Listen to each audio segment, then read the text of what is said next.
negosyante at rescue volunteer ang 65 years old na si Elmer Luis Azaraga. Palakaibigan at masayaing tao din si Elmer, lalo na magkaroon to ng kasintahan na naging ka-live-in partner. Subalit isang araw, isang trahedya pala ang maaaring mangyari kay Elmer.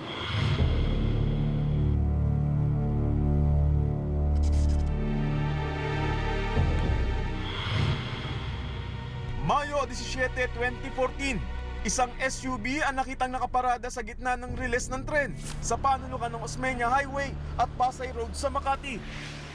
May nagbigay sa amin ng information na meron daw na vehicular accident doon sa may riles.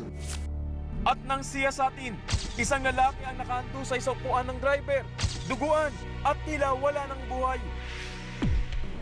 Nakita namin may isang lalaki sa loob ng isang sasakyan doon sa harap na parang may tama sa ulo.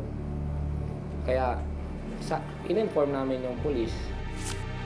Ayon sa kasama ng lalaki na nagpakilalang kalibin ng duguang lalaki na si Lovely Joy Benoya, nagbaril sa sarili ang biktimang si Elmer Luis Azaraga. Kasi nakita ko may butas ng bala rito na nag-exit doon sa bintana.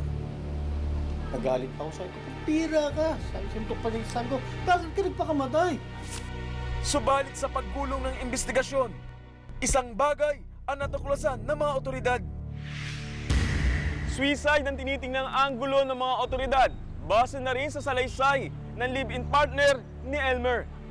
Subalit tila may napansing kakaiba ang mga kamag-anak at ang rumespondensoko sa pagkamatay ni Elmer.